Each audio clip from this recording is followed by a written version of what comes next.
Well, hey, friend, I've got a quick question. Are you stuck in survival mode? You know what I mean pushing through the day, crashing at night, living in a cycle of self doubt, shame, exhaustion. If that's you, I want you to know you're not failing. You're overloaded, and I've got something that can help. It's called the 3-Day Survival Mode Rescue Sprint. And in just 3 days, I'll walk you through simple tools to stop the spin, breathe again, and finally feel like you have control instead of the chaos having control. And if you know you'll need accountability, there's even a VIP option where we'll do the work together live. It's free to join, it's powerful, and it's your first step to becoming survival mode strong. Just visit survivalmodesprint.com to sign up for free today. Well, do you ever feel like your brain is screaming, I just can't handle one more thing? Like you're already at capacity, and then someone asks you to remember something else to do. They ask you to do something else. They ask you to manage something else. And you just feel like I am about to lose my mind. If that is you, we are going to talk about this more deeply today, and we're going to recap what we talked about in day 2 of the Survival Mode Rescue Sprint. I'm so excited to share this with you today. So let's jump in and get started.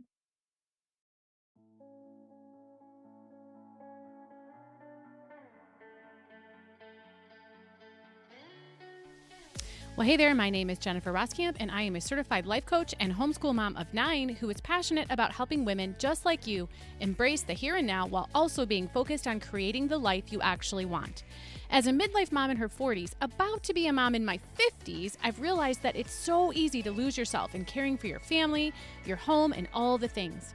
Until one day you realize you're not even sure who you are anymore or what you even want in life.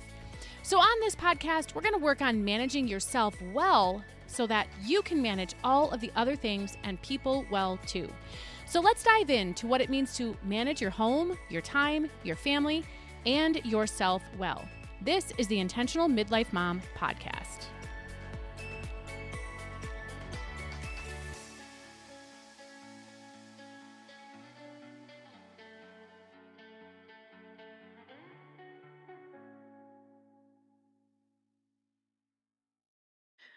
Well, welcome, friend. Welcome to the Intentional Midlife Mom Podcast. Today, I'm your host, Jennifer Roskamp, and man, this is going to be a powerful episode right here because I think many of us can identify with that brain screaming moment when you say, "I just can't take one more thing." You know you're already at capacity, but something else has to be managed. Something else is being heaped onto the plate. That moment when one more demand hits your plate that's already too full. And in that moment, you don't handle it super gracefully. You either snap or you completely shut down. And that's exactly what we tackled inside day 2 of the sprint today. And let me tell you, it was powerful. And so the women who showed up for day 2 of the 3-day survival mode rescue sprint, they learned something that's going to change how they handle those overwhelming moments forever. They learned how to stop the spin even in chaos. So here's what we discovered together. That moment when your brain screams, I can't handle one more thing, it does not signal that you are weak. This is a signal that your nervous system is hitting overload. There's a bunch of flashing red lights, and the system's about to shut down. And instead of actually stepping into that crash, you can actually interrupt the spin in real time. And to do that, I taught them what I call the pause and park strategy. It's simple, but it's revolutionary. When the overwhelm hits, you literally tell yourself, not now. I'm going to park this and pick it back up later. Because you don't have to absorb everything in the very moment it lands on you. You don't have to solve it immediately. You don't have to carry it in your body as stress. You can just pause. So let me give you an example. Yesterday, I was in the middle of working when my daughter texted me about an application deadline she had that was coming up, and it was apparently urgent. So my first instinct was to drop everything, to research the requirements and to help her figure it out, help her set forth a timeline to get it done today. But instead, I paused and I said out loud to myself, I'm going to park this until 3 o'clock. I think it was about 1:30 at the time. And so I texted her back and I said, got it. Let's talk at 3. And I went back to my work. That's what it looks like to use the pause and park. I didn't ignore her need. I didn't dismiss it. I just didn't allow myself to absorb it as this immediate chaos in my nervous system. And today we also practiced what I call shame-free boundaries. These are boundaries that protect your capacity without guilt. Like this this script. I'm not shaming myself for being human today. Or I'm not dealing with this right now for now. That little phrase for now is like magic because it gives you permission to be human without making it permanent. Well, hey, friend, I've got a quick question. Are you stuck in survival mode? You know what I mean pushing through the day, crashing at night, living in a cycle of self doubt, shame, exhaustion. If that's you, I want you to know you're not failing. You're overloaded, and I've got something that can help. It's called the 3-Day Survival Mode Rescue Sprint. And in just 3 days, I'll walk you through simple tools to stop the spin, breathe again, and finally feel like you have control instead of the chaos having control. And if you know you'll need accountability, there's even a VIP option where we'll do the work together live. It's free to join, it's powerful, and it's your first step to becoming survival mode strong. Just visit survivalmodesprint.com to sign up for free today. Here's what one of the women shared during our session. She said, I realized I don't have to say yes to everything immediately. I can give myself time to think. And that alone feels life-changing. It's not about escaping the chaos. Chaos is going to happen. You're not going to avoid it. But what we need to do is it's about realizing that you actually can stop the spin in the moment. You can create breathing room even when everything feels urgent. Because here's the truth. Most things that feel urgent actually aren't urgent. They just feel that way because you've been trained to absorb everything immediately. So today inside the sprint, women practiced setting one micro boundary in real life. And it sounds small, but it was life-changing for them. One woman practiced this skill, and what she said was, let me check my calendar and get back to you. That was her plan of attack. And so instead of automatically saying yes, she said, let me check my calendar. Another woman was going to do this. She was going to say, I'm not available to solve this right now, but I promise I will revisit this a bit later. I'll get back to you. Her adult child had reached out to her just before we stepped into day one and had called with a crisis that she knew wasn't actually an emergency. Someone else practiced saying, I'll think about it, instead of just immediately taking on a request. So instead of saying no to something, imagine what it would feel like. Let me go here. Imagine what it would feel like to say no to something and not have the guilt for probably the first time in forever.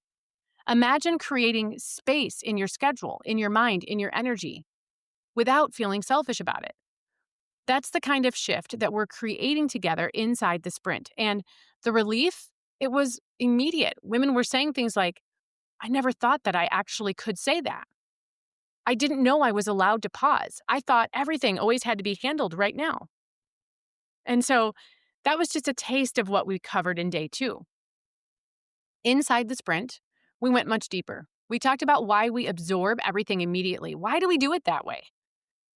Because really, as women, we've been trained to be the solution to every problem. Your family, your friends, maybe even your coworkers have learned that if they bring something to you, you'll handle it. You'll figure it out. You'll make it work. But that training is costing you your peace. And we explored the difference between responding and reacting. Reacting is immediate, emotional, and usually leads to overwhelm. Responding is intentional, it's thoughtful, and it protects your capacity. We practiced specific scripts for different situations.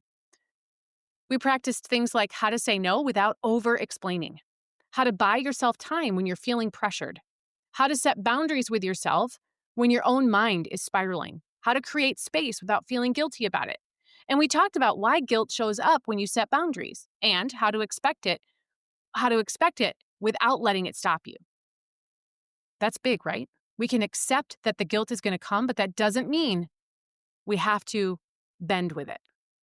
And really, we address this fear that saying no means you don't care. That's what we calculate in our minds. If I say no, that means I don't care. But that's not true. Caring doesn't mean carrying everything. Loving people doesn't mean losing yourself. But here's what was most powerful. Again, it was watching these women think about sharing these phrases. watching these women make their plan to say, you know what, I've got something right now that I have to give an answer to, and I'm going to do it differently. Here's what I'm going to say. They were doing these things in real time. These women were able to kind of picture themselves in the moment where they could actually create space without the world falling apart. So day 1 in the sprint was about seeing the cycle clearly, but day 2 was about interrupting it in the moment. And tomorrow in day 3, we're going to talk about something even more powerful. We're going to talk about redefining what success looks like in survival mode. Because once you can see the cycle and interrupt the spin, the next question becomes, how do you define success in a way that actually fits your life then? So day 3 is all about learning how survival isn't failure, it's success. And we're going to create what I call your bare minimum reset. And these are 3 simple wins that count as success in your current season. There's no more chasing perfection. There's no more feeling guilty about good enough. Just clear, achievable wins that really let you feel proud of yourself instead of ashamed. Because survival mode, it's not about lowering your standards. It's about making your standards sustainable. And it's not too late to join us. Depending on when you're listening to this episode, every day of the sprint, you've got 24 hours to watch the replay.